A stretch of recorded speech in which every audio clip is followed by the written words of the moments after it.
them charts start soaring. Crypto to a Lambo, it's a foreign. I've been all around the VeVe verse, we been touring. FOMO, fear, missing out while we scoring. On me millionaire, millionaire, millionaire, millionaire, millionaire. Cause you know when it rains, it be pouring. We was all investing, they was snoring. Now look at my collection, it's enormous. On me millionaire, millionaire, millionaire, millionaire. Bullish on that cryptocurrency, and you know it. Ever since the pandemic, we've been really on it. Bullish on it, cop an NFT every morning. On me millionaire, lifestyle never boring. Meet me there, on the moon, it's important. Thank you to everybody that supported. Now we poppin' champagne, that's important. And we kept playing the game, ain't aborted. Solid diamond hands are rewarded. On me millionaire, millionaire. What's up, my Omi homies and fellow NFT collectors? It is once again VeVe debate night, and we have two new debaters in the vault for tonight's debate. Thanks everybody for hanging out with us. Let's go ahead and introduce our debaters tonight.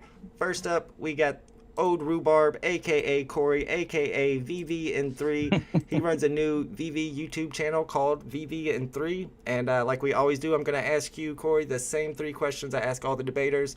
When did you join VeVe? What's your most valuable NFT? And what's your YouTube channel about? Awesome. Well, I appreciate you having me here, Chris. Really cool to get to do these debates. You're one of the first channels I actually started watching. Nice. Nice. I came to VeVe. But I came to VeVe during the Disney Golden Moments. I came for Star Wars. I got the Star Wars.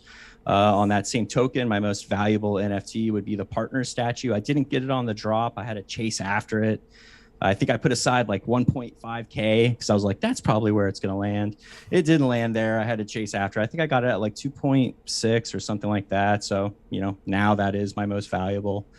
And my channel, VeVe in 3. I initially made the channel because I wanted to make an information-based channel that just gave you all of the brand or artist or background information on a product or an IP. And the initial goal was to do that in 3 minutes. And so that didn't work. There was no way I could compress that information into 3 minutes. So the name remains the same because VeVe in, 3 to 9 minutes doesn't sound quite the same, but that's sort of the shtick. I do a video for every single drop, whether it's a comic, a collectible, whatever it is. And I try to give you as much unbiased information as I possibly can in a short amount of time. And then you can decide, I got to buy this thing or I don't want to buy this thing. I'm not trying to shill NFTs at you or anything. I'm just giving you the due diligence that I'm also doing. And that's my shtick, man.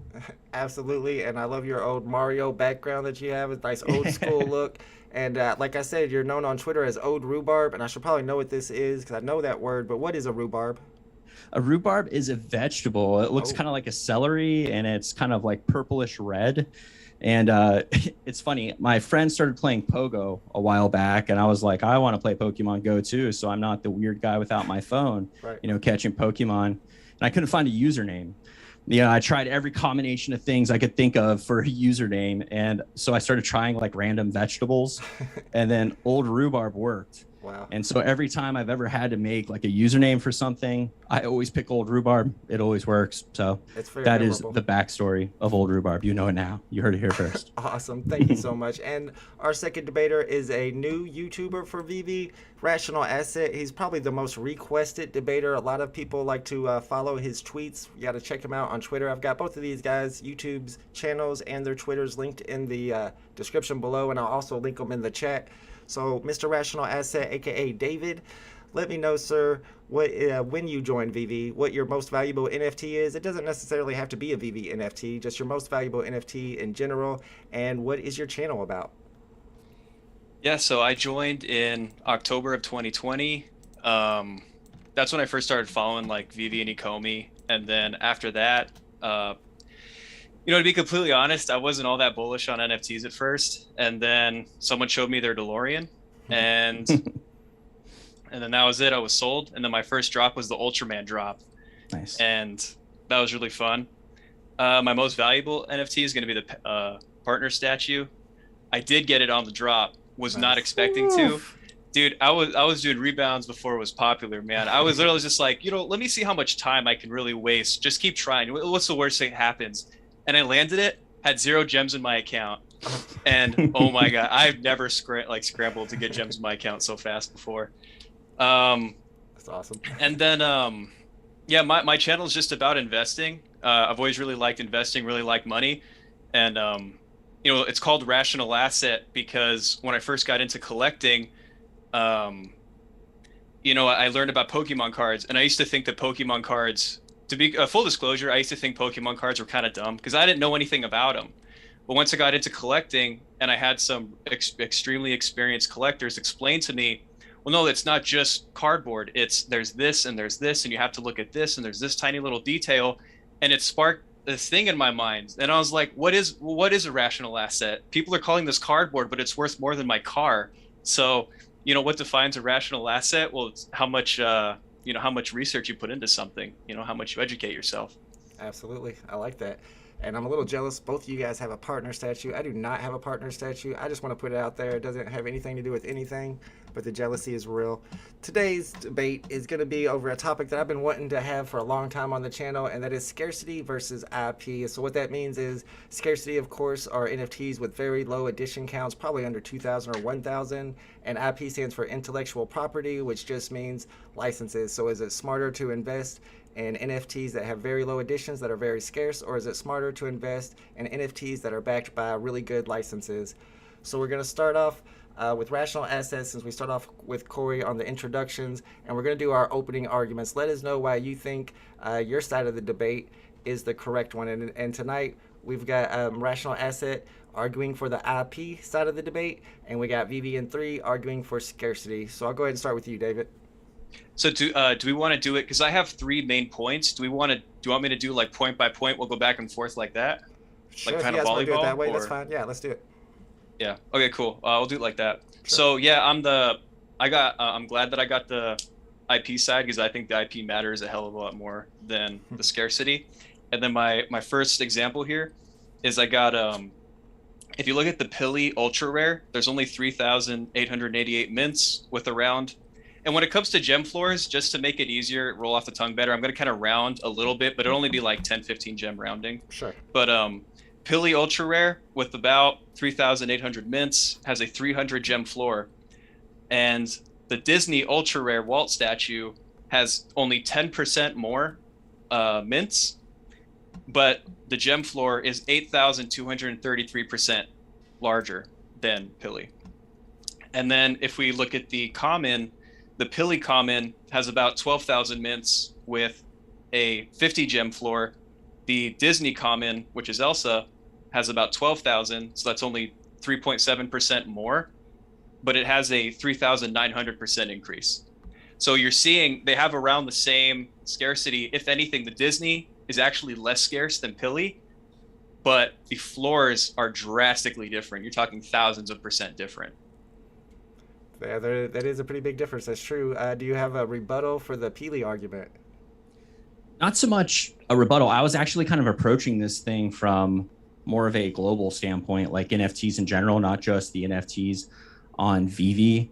And I was kind of coming from a sort of broad brush kind of way, like you mentioned him having low mints as opposed to, but in terms of IP versus scarcity, I don't know all the exact mints for the Disney Golden Moments, but in terms of the Disney Golden Moments itself, it's a franchise. And whenever we're looking at scarcity, I kind of think of it in 2 ways. Anytime a franchise is involved with something, eventually you're going to have dilution, because the overall goal of a franchise is to accumulate more and more money through producing more and more things.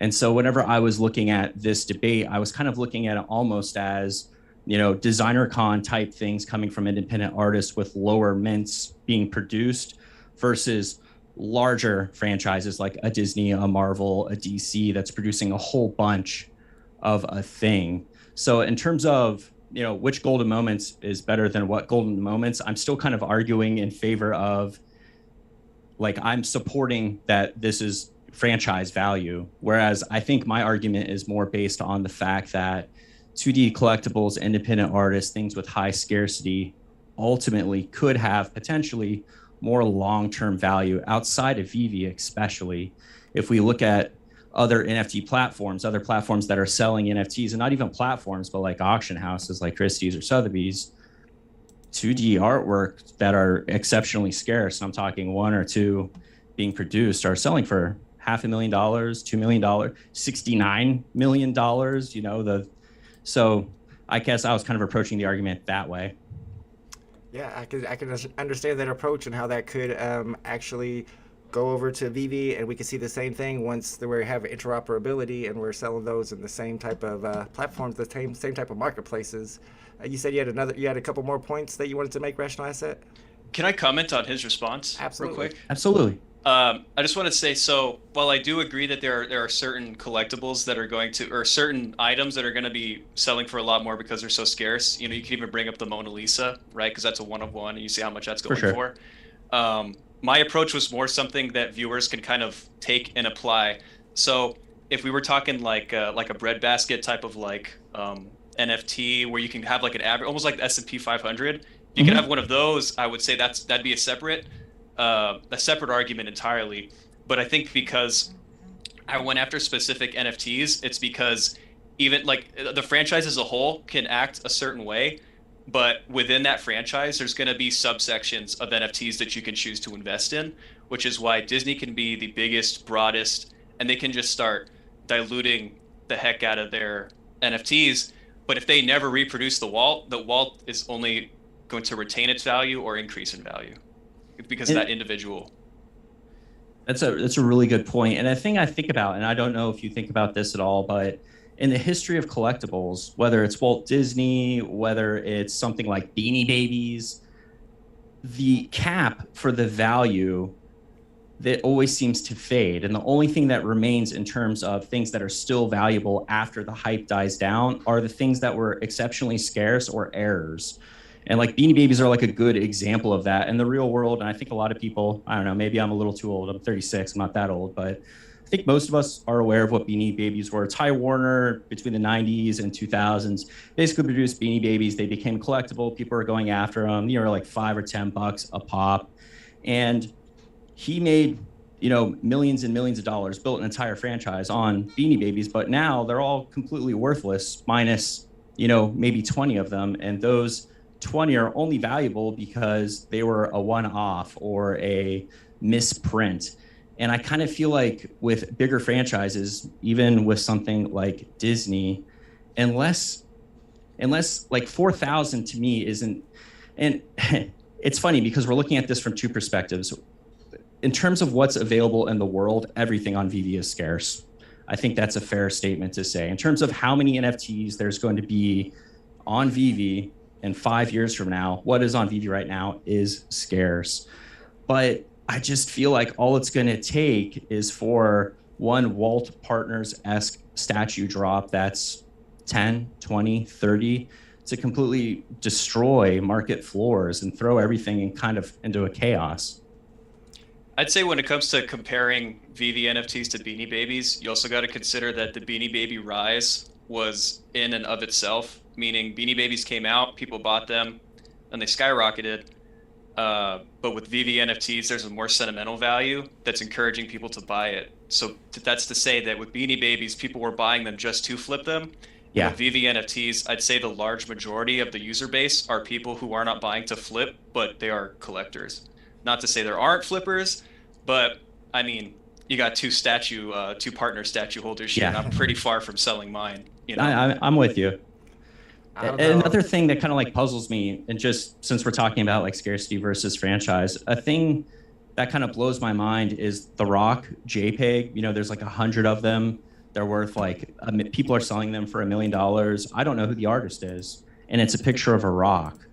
And in terms of comparing that to say a franchise, that doesn't make any sense, right? It's just a picture of a rock, yet it holds this huge, and that's kind of a unique, weird thing that's happening in the NFT space is we're seeing non-artists, so to speak, just producing things, and they're selling for a huge amount of money based largely on scarcity and just user sentiment. And then whenever we see those things happening, they're happening off of a platform that doesn't have a lot of franchise, and there's kind of a sentiment. I don't share the sentiment, but this is a sentiment I know exists. A lot of people that are in an NFT and crypto space aren't a fan of centralized anything. And the second that we inject a franchise into it, doesn't that scare away some of those people? Wouldn't they? Do you think some of those, you're probably more in tune with those people than I am, because I am not a crypto guru by any means. But I have to wonder if people who are huge fans of decentralized everything are going to want to put their money into actual franchises, which kind of represent the opposite of what that goal is. Does that make any sense? Yeah. Like, how do you feel about that? It confuses me. I'll think of his name right now. I can't remember who I was talking to us about, but I was pretty much saying that because crypto is the first asset class to exist in decades. It's brand new, and because of the fact that it's brand new, which ended up happening is NFTs became largely a thing that was populated at first with people who were super in tune with crypto. So that's why, like, when NFTs first came out, the reason I wasn't bullish on them is because I knew what they were before I could see what they could be marketed as. So I looked at it and I was like, oh, an NFT is just this. It's like, oh, it kind of is just a JPEG, if you really look at it. But early on, the reason that there's so much people they want their NFTs decentralized is because a large amount of the market right now in NFTs is because of the fact that you don't have many brands like VeVe to simplify buying NFTs.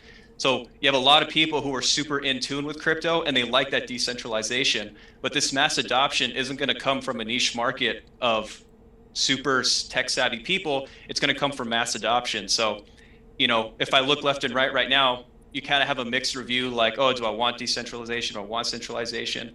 But 10 years from now, when you have, the masses are in here, they're not even gonna know what decentralization is. They just know they have a Superman and it looks cool. They go, oh, I can put it on the wall. I can put him here. I can put him there. Like, they're not gonna care.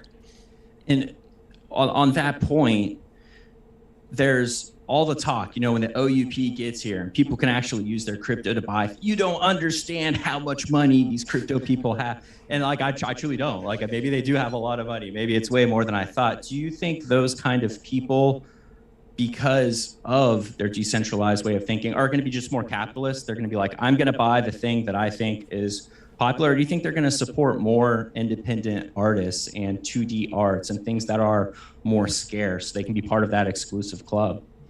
I think it matters per person, but at the end of the day, the amount of money that comes from the masses, the average working person, is nothing compared to what these what some of these crypto whales have. You know what I mean? That's why, like, is that legitimate? What do you mean?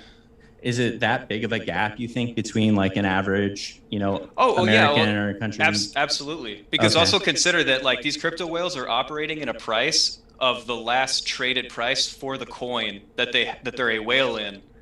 The person who essentially makes that price of the coin is dictated by, the masses. Like, what are the masses going to be valuing Ethereum at? That's what the Ethereum whale is worth. So you take that a step further, just how much money is in the masses, because you're talking internationally as well. Everyone internationally, like, combined, you're talking literally all the money in the world versus a small subsection. You know what I'm saying? Does that make sense? Yeah, that makes 100% sense. Mm-hmm. I think were you on point 2 or point 3? You had an agenda. I was kind of just following behind you. No. So my second one was just that, was it a little argument for IP is that it's also specific. Yeah. It's also specific towards the IP itself. If you look at, like, the Marvel Mighties, the Spider-Man common has 15,000 mints, and he has a floor of 100 gems. Again, I'm rounding a little bit. And then if you look at the regular Spider-Man uncommon, who has around the same at 16,000 mints, he has a floor of 470. So what you're seeing is the cool looking Spider-Man, arguably the more famous looking Spider-Man, has less scarcity than Mighty Marvel, and it has almost 4 times the floor price at the same mint. So you're saying because it looks cooler, it's holding more value? Well, I'm saying, like, the IP itself, right? Like, what the IP represents, because, you're talking, like, the difference between, like, a cool looking Spider-Man that could represent Toby Like the nameless Spider-Man could be Toby, it could be Tom, it could be whatever you want it to be, but Marvel Mighty Spider-Man is only Marvel Mighty Spider-Man. Gotcha. Which is still just kind of like an argument for the franchise of Marvel as opposed to the scarcity. And I guess well, I mean, not really, right? Because right now I'm showing that like a specific subset of Marvel is more popular than another one, you know? Yeah, and I'm just saying that the value of Marvel is based on franchise awareness. So it's kind of like I'm trying to argue strictly from the standpoint of scarcity, and for me, that's mostly independent artists, 2D art, designer con type things. You know what I mean? Like, it's hard for me to be like, I think one Disney Golden Moment's better than the other Disney Golden Moment because it's scarce, because the scarcity is built into the franchise. Like, I'm still arguing in support of the franchise. I'm not really following like what you mean by the I mean, if you're saying that it is the franchise, I mean that kind of goes hand in hand with IP, right? So let's look at it this way then. What about like some of the collectibles that we have on the app that are really scarce but are still holding a lot of value, like Donnie, like HIM, like Bubbles? Those aren't big IPs, but they're really scarce, but they're still holding a lot of value. How come the guys who have those aren't selling those to buy Disney Golden Moments? Do you want to go first, Dave, or do you want me to? Yeah, so really quickly on that. So when I saw that you sent the message talking about him, so I'm going to exclude Donnie from this. I really don't like Donnie all that much. Just everything about him just kind of makes me irritated, but that's okay. But when it comes to like him and the Powerpuff Girls, they're able to retain value. I think something else to consider about that is not only are they Powerpuff Girls and some people can have their own connection to it, you know, but there's also an association with the fact that they are season 1 collectibles that help increase their value. So even if they're not that popular of an IP in and of themselves, they're still within the VeVe community widely known as like some of the OG collectibles, you know. And I kind of believe the more scarce an item is, the more reluctant a person is going to be to get rid of it. Whenever you look at a floor that's populated and there's a ton of things listed, you're more apt to go ahead and list 2 because you're like, I'll probably be able to buy back in, no big deal. But the second that scarcity number really starts to hit and you look and there's, you know, less than 50 listed, you're like, will I ever be able to get this again? And that's a very, if it is an IP or a franchise you care about, that's definitely a big part of that consideration. I know some people come to this platform and they buy, and I'm kind of one of those people. I buy things and I just let them sit in my vault and I don't even consider flipping them. But I also buy things for the purpose of flipping and to build a little bit of liquidity. But the more scarce a thing becomes, the less likely I am to get rid of it. And you kind of have seen manipulation. Like Hitmonkey is a good example of this. The 10K release for Hitmonkey, and you had like the Hitmonkey squad, right? Like that group of people that got together and they're like, let's hold Hitmonkey hostage. And they effectively built a price wall around that. But what shattered it, I'm not entirely sure what shattered it, but my assumption is a few people were like, it's time to take profit. And then, you know, oh, the rug's being pulled and everyone, you know, took profit on that thing. So it's for me, the more scarce a thing is, whether that is initial mint, like it minted at high scarcity, or it's become scarce because people are holding it and not selling it, the less likely you are to flip it and the more it inflates that price. Another interesting one to look at is stamps. Like weirdly enough, like stamps don't have very much value on the app.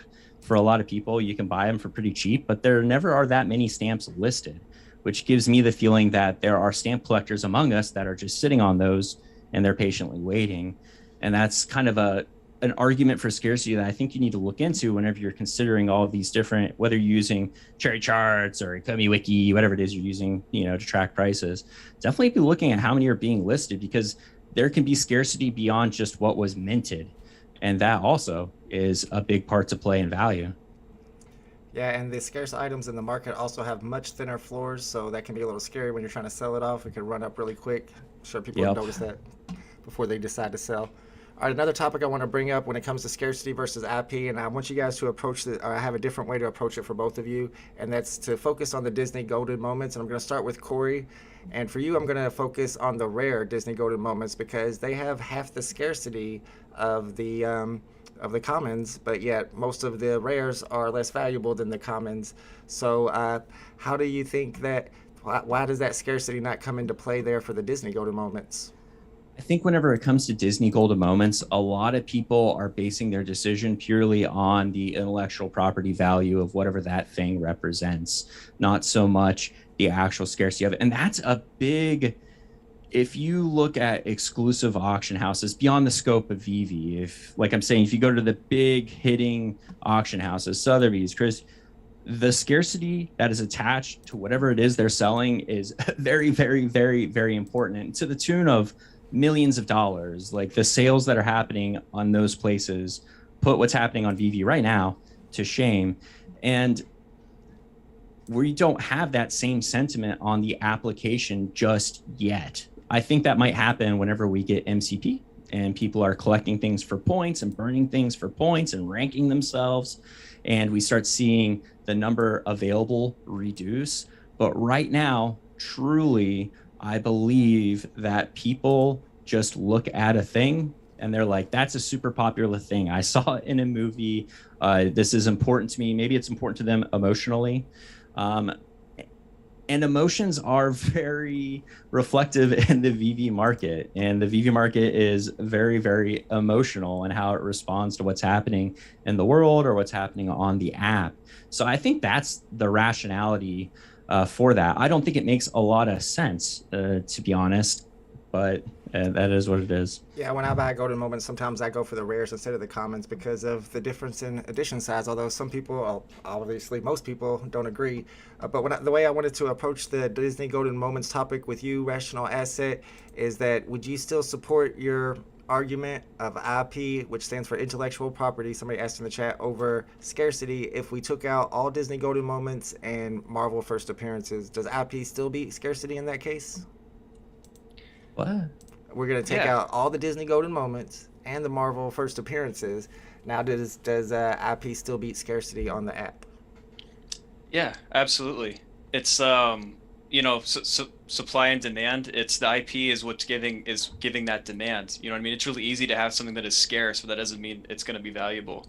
You know, even if you took all that stuff off, you'd still have the fundamentals haven't changed. You know what I mean? The way that I'm approaching this is rooted also in real life collecting, where this concept still applies out there, where it's the thing that you are buying and what that thing represents is where the value is derived from. Yeah, absolutely. Scarcity definitely can't be the end-all be-all on the app because you got the White Lightning boards that are like 1,200 editions and sell for 100 gems, but you got, Batmans that are more editions and sell for way more. So it's definitely not full scarcity. Scarcity can't be the only way to go. People usually say it's a combination of the two.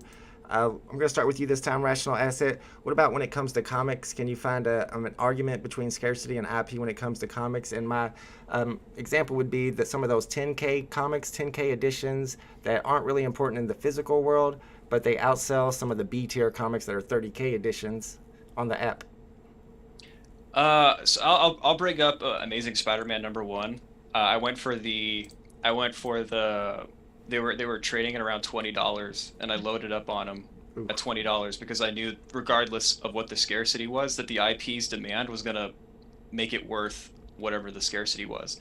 And it ended up being true, because the IP was just driving so much of the demand up, because at the time that's when No Way Home was really popping and everyone was talking about it. Yep. So I knew regardless of how scarce it was, everyone's gonna want a Spider-Man comic. And then even more specifically, the Spider-Man common one is kind of like the real one, just to drive it more further home, that it wasn't just the IP that is inside the comic, but also the IP on the front as well, like that iconic cover. Right.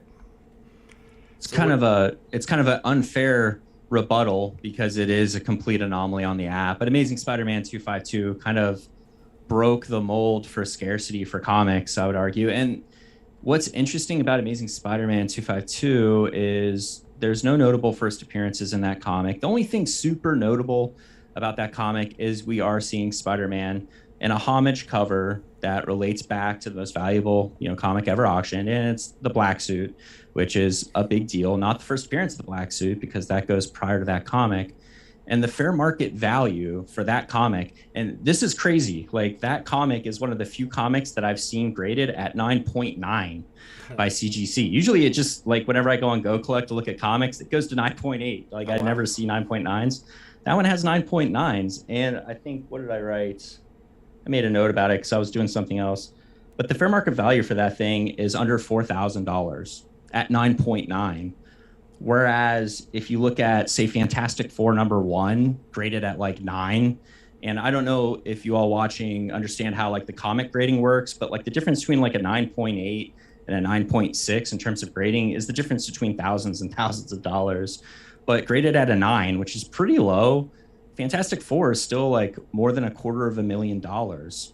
Yet on the app, Amazing Spider-Man 252 becomes the golden grail of all comics in terms of value. And I was honestly a little surprised about it. And just for like transparency's sake, I believe in a blend of scarcity and IP. Like, I'm not just scarcity. I'm arguing scarcity for the point of this debate. Sure. But what were your thoughts on that, man? Whenever that happened and 1K dropped and the price did what it did, does that make sense to you? Again, like, the way I approach investing in markets is like, I can understand a small percent, and then the other stuff I can't. I'm not even going to try to pretend like I know what's going on. So that's why when it came to something like Spider-Man, I knew, like, without a, beyond a shadow of a doubt, I knew that this was the move. So I, loaded up on those ones. But when it comes to this other stuff, I think it's so random as to what's actually going to happen that I can't really. I don't want to have to, I'm not trying to cop out too much, but it's like, I don't really have much of an opinion on that, because it's kind of like, well, the market did what it did. I'm not going to act like I knew it was going to happen, and I'm not going to say the opposite, that I didn't think it was going to happen. For me, it's kind of like a scary thing, because now essentially VeVe can just, or Marvel, we say VeVe, but Marvel is controlling how many things are, released, what gets released. I'm sure they're controlling the edition numbers as well. But all it takes is for Marvel just to decide, this random Fantastic Four comic that's worth like $100, we're going to release 100 of them. And it throws the market into turmoil. And it's crazy to think, because comics, unlike a lot of things we see on the app, like, what is the physical equivalent to a Walt partner, like a Walt or a partner statue? Like, if you were going to go buy a partner statue, the equivalent is probably like a little toy. But comics are tied intrinsically to a physical property, so you have a concept of value. And whenever they do like these scarcity runs, it kind of like throws everything off kilter for me. Yeah, because even with those hyper scarce comics, even at that, it's, the reason that they're going up in value, I wouldn't even say is because of the IP. It is because of the scarcity. But again, like, like you said, I'm kind of in the same boat where it's like, I'm trying to like tiptoe the line between like, saying that IP matters more without bringing up scarcity, but like, correct. And it's difficult, because there's only such like you have to resort to Sotheby's, and I have to resort to partners. Correct. You know what I mean? Correct. So we're trying to pull each other in two different directions, because we know what happens is we meet in the middle and we're both right. One thing, just to kind of circle back, I will say, is that I do think when it comes to like those auction houses, that the way that they're pricing it, I would say, is a lot different, and the motivation behind the reason that they're buying that art is a lot different than, say, me and you. You know what I mean? Like, the way, if I look 100%. at the market and I'm going to say, like, I want to buy Spider-Man #1, or I want to own partner statue. But when it comes to some of those real life auction houses, that's a big way for the wealthier people to kind of do some background stuff with their money. Probably more money than I'm even worth right now. You know what I mean? Which is potentially like foreshadowing for what's going to happen on this app eventually with those auction houses. Those auction houses have been around since the 1700s. Like, they have survived time immemorial, and they're still here, and they're still doing business, and they're making more money than they ever have in the history of existing since the 1700s from NFTs right now, which is bonkers. It's crazy to think about. And the buyers on those platforms at those auction houses aren't just buyers. They're like collections of people. They're firms. They're groups that have pooled their money together, collecting this thing, buying this thing as an investment. And eventually that's going to happen on this platform. Comic businesses are going to come to VeVe to buy comics so they can resell them in the metaverse. Groups of people are going to pull resources to collect things to sell in the metaverse, or however it is they're planning to do those sales. And you just have to wonder, when that happens, the importance of scarcity in it. And that's why I'm not super crazy hardcore on 2D art, but I just can't ignore the fact that, like, for a Jaws poster, and poster collectors, again, a niche of collectors that spend money, only has like, what, 1,959 minted or something. I mean, it's a very, very small number, and that's a one of convention only poster. And so I just feel like once MTL, once OUP, all the things are in place to make it a safe place for people to be like, I'm going to be able to get my money back, because that is, in my opinion, the main barrier to entry for a lot of these people that have big money. Once they come, I'm just wondering what it is they're going to target. You know, does the multi-million-dollar old guy like, you know, T'Challa, Black Panther, or does he want like a painting by Ron English kind of thing? And your guess is as good as mine, probably. I think you're going to have a little bit of both. You're going to have the Disney collectors who come in to get the Disney stuff, and you're going to have the art collectors. I don't know where the art collectors are because they don't seem to be here yet, but eventually we're going to have some art collectors in here. And as you can see, the comic collectors have came in here, and I think those physical comic collectors are the ones that are really driving up the price of the NFTs on the platform. And we had a question in the chat. I'll go ahead and throw this in here. We got a few minutes before we start voting, and it is a pretty good segue. I'll let both of you guys answer this. He wonders, will the popularity of comics on VeVe drive the price up of physical comics? And I think that's a good question, because we've already seen the physical versions of the Todd McFarlane Batmans go way up in value since the VeVe app became more popular. So I'll start with you, Rational Asset. Do you think the popularity of comics on VeVe are going to drive up the price of the physical comics? I think in some cases it will. I don't think there's going to be enough of a trend for you to really say yes or no. But I think in some obvious cases, like when it comes to something as specific as like the Todd McFarlane Batman, like the pose is exactly the same on the comic as it is on the app, that you can definitely tell that you're going to have, you know, the VeVe fans flooding to that one in specific. But that's also not to say that you should be scanning comic books for covers that look like VeVe collectibles, because that doesn't necessarily mean that there is a direct tie. So in that one case, yes, but I'd say there's not much of a, I'd say not enough to like, don't bet the house on it, you know. That's what I'd say. There's definitely a big difference in edition size from the Todd McFarlane physical statues than there are the physical comics in the world. What do you think about it, Corey?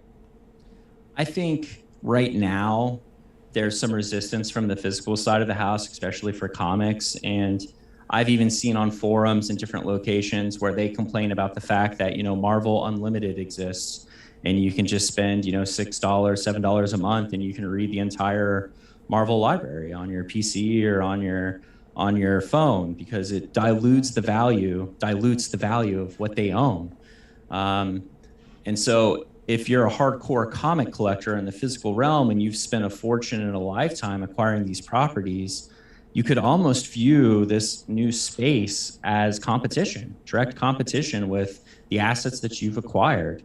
But I also, it's funny because we're talking about comic books, which makes me think of Amazon, because when Amazon started, it was just a bookstore, you know, like dial-up internet had kicked off. You know, Jeffrey Bezos is in his office with like Amazon written on a piece of paper next to his desk.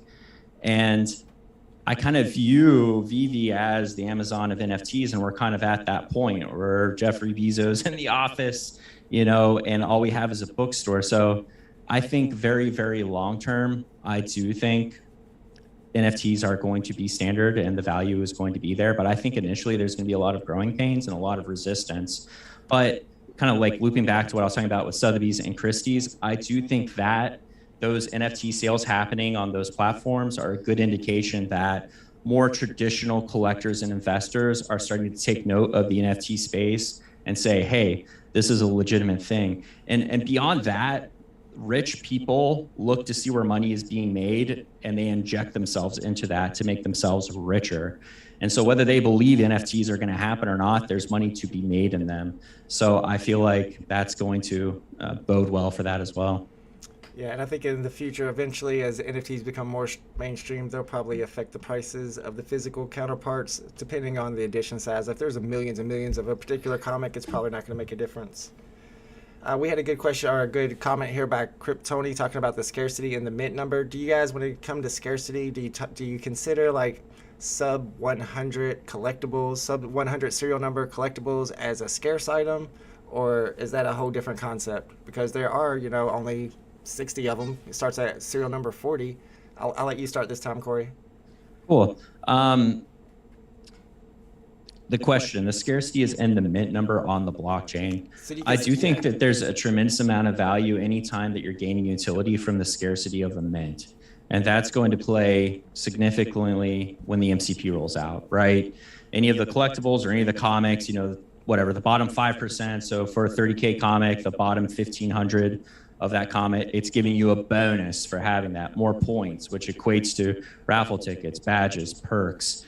And I think whenever the MCP rolls out and there's a top 5 collectors in the world on VeVe, a top 10 collectors, the top 50 club, and those portfolios for each one of those vaults are going to be in the multi-millions. I mean, these are going to be some of the craziest portfolios. And I think it's going to be newsworthy, and it's going to give VeVe a lot of passive marketing because people are going to be like, the #1 collector on VeVe has this much money and his, you know what I mean? It's going to be a ridiculous thing.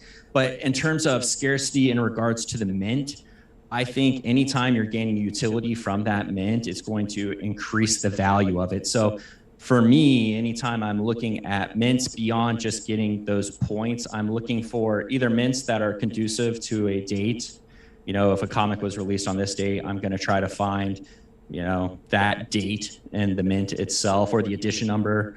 The 007 cars, the Aston Martins. I'm sure whoever has that 007 car, or a variation of that's pretty happy dude or chick, whatever. He's actually trying to sell it. If anybody wants any offers. Really? I know the guy. What is it? It's the 007 car. He's taking offers. What's the price? He doesn't have a price. He keeps trying to put it up for auction, and everybody keeps shield bidding him up to 10 million. He's like, I can't sell it, bro. Help me.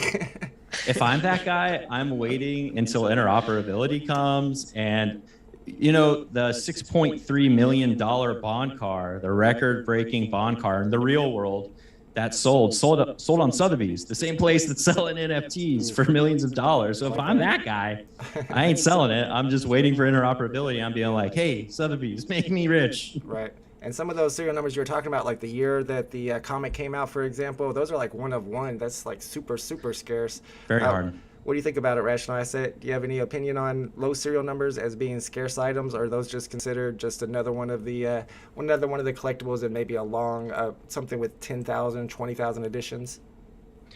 I think when it comes to low mint collectibles, you really got to watch your own confirmation bias, because I see some people drawing some very long, thin lines as to why their mint is the one that matters. When it comes, like, for example, when it comes to like the partner statue, I personally, I have 3113, which is kind of cool, but I'm like a floor type of dude when it comes to the partner statue. The only one that I would pay extra for, which a lot of people would obviously, is going to be like 1955. But again, with that one, it's like, I see people trying to sell like, their mint, 100 something. And I just kind of think to myself, it's kind of like, I think it, it really depends. I think that if it means something and it has like a legitimate tie to real life, I would say, it's something to consider. But I think a lot of it is people just trying to confirm their own biases. And I mean, you can't blame them, right? When you've put all this money into and you're really betting heavy that the low mints are going to matter, you're going to have a lot of emotional response when you tell someone like, hey, you have a low mint of a not popular NFT. How you break that to someone, People do not like that. Not at all. All right, guys, we're going to go ahead and open up voting for today's VeVe debate night. The winner will win a House of X Uncommon comic, which is what I usually give away as prize. It's one of my favorite covers on the app. And yeah, you it's a cool cover. I love that one. It's by Joe Madureira. And if you haven't heard already, VeVe did tweet a new drop that's coming out on Sunday. It's a Pixar drop. It's going to be Woody. Yes, sir. I guess. What? Is Yes, it sir. Buzz Lightyear? I don't know. It's going to be awesome. All right, let me go ahead and get the poll started up. What do you guys I think? You know what didn't I'm know not this. gonna check? I'm not gonna check the scarcity. You know why? Because I know the IP's there. I don't care, man. I'll buy it, whatever it is. Give me 5 of them. I'll take it. I don't care. 10,000, 20,000 Woodies. I don't care. It's Woody. I have no idea. These are going to be really high edition drops. The Pixar Pals collection. Interesting, dude. Yeah, that is actually going to be a really interesting drop. And speaking of drops, we have a big drop tomorrow. It's the Ukraine drops. They've got the poster drop in first, and then after that, it's the 2 flowers, both by Ron English. I'll start with you, Rational Asset. Let me know what you think about that drop, and maybe even a price prediction. I'm sorry, what was your question? It broke up. Tomorrow's drops. We got 2 drops, the poster and then the flowers. Let me know how you feel about those, and maybe even a price prediction on the secondary market after the drop. I think you just got to be careful on the first 3 to 5 days of a drop, because it's just going to be a wild card as to what people are going to be doing. But I definitely think that the Ukraine drop is a historical one. I think even if it doesn't see its valuation now, it will eventually see it in the future. And also want to make the point that it is, in my opinion, it is one of the first NFTs to bring a life-saving amount of utility to it. So this goes beyond just your typical, oh, what can I do with it? Can I get in here with it? Can I go there with it? It's awesome because everyone walks away with something with this. You know, if you're the buyer, you're going to get an NFT that's going to appreciate in value. And, you know, VeVe walks away with their exposure. And then, you know, obviously the people in Ukraine, and I have friends who are out there right now, they're getting the aid that they need. So it's awesome to be able to see life-saving utility for the first time. Absolutely. What do you think about it, Corey? I think it's an awesome drop from like an artist perspective. Ron English has a really great footprint. He's very, very active. He's kind of a guerrilla artist. He's been arrested a number of times.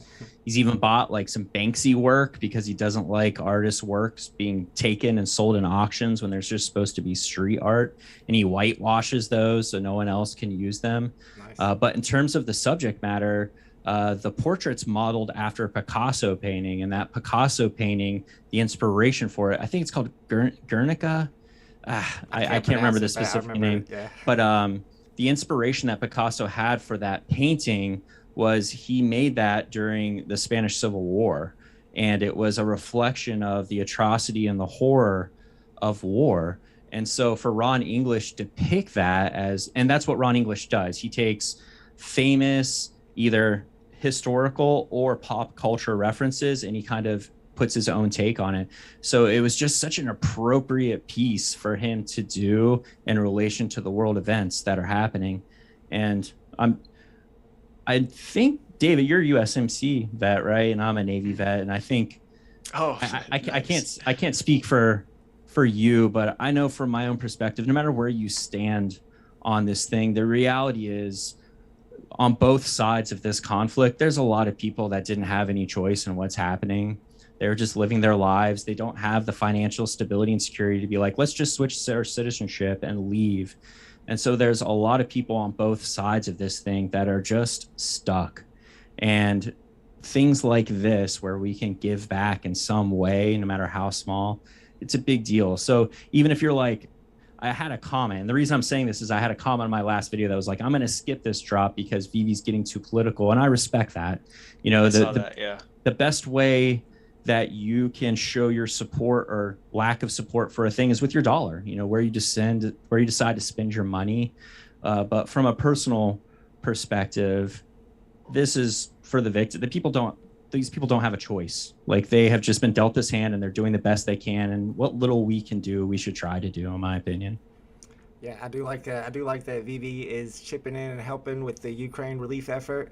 And I kind of wonder if, you know, makes a whole bunch of money and it gets some national attention. Somebody reports on it in the media that maybe it could give VeVe some national attention. It could make the NFT, the poster, or maybe even the flowers go up a lot in value. I don't know if that's going to happen, but with it being such a highly publicized event, it could be something that pops up. I mean, everybody's talking about NFTs these days. All right, guys, we're doing the voting right now. Make sure you guys pick who you think won today's vote. It's a pretty close vote right now. We're going to do our lightning round questions while we wait for the votes to come in. I'll start with Corey. Go ahead. I was going to give you my lightning round question, which is usually what I ask is, what is your favorite NFT on the VeVe app that you don't own yet? Probably the interactive DeLorean is probably my favorite thing on the app. I have the static. I had the interactive, but when that last major pump, whenever that was, remember we had the golden pump and everything like skyrocketed. Yeah, dude. I was like, this is gonna correct at some point, and so I sold it for like great profit for what I was in on, and I just haven't reacquired it yet. I kind of redistributed that liquidity to a bunch of other things that I was like, this is going to be good positioning for the next pump whenever it happens. And so I actually got rid of my Star Trek Enterprise. I'm not a huge Trekkie, like I'm a Star Wars guy for sure, but I like Star Trek. And I had gotten rid of my 1-for-1 Enterprise, and I got that one back, but I still haven't got back my DeLorean. So every time I open the app, I'm like, I miss you, DeLorean. That's I'm gonna like get you one day. I feel like that's one of the most popular NFTs on the app, mostly because of Ready Player One, but also Back to the 100%. Future too. And people feel like they're going to be able to drive them around in the VeVe verse. What do you think, Rational Asset? What's your favorite VeVe NFT that you don't own yet? You know, I'm gonna be honest. Spider-Man comic 361, the common. I love that comic so much. I don't know why I never pulled the trigger and just bought one, but it's just everything about just I love the art behind that one. Just the way Spider-Man is posed, the way the Carnage is, just the aesthetic, Oh, just Carnage. everything. Yeah, all the covers on that one are good. Yeah, but that common one, I love it, man. It's what I think part of the reason I didn't pull the trigger on the digital one is because I want to put that money towards buying a real one. Yeah, I love that one. Yeah, those are down It's to tricky. $34 now. They were up to like 70, so now might be a good time to get you one. All right, we have a winner for today's VeVe debate night. It is VeVe in 3. He's got a bunch of his fanboys in the chat. Everybody's saying, I love VeVe in 3. So, of course, he had a little bit of a boost there. My family is small, but we are mighty, I guess. Awesome.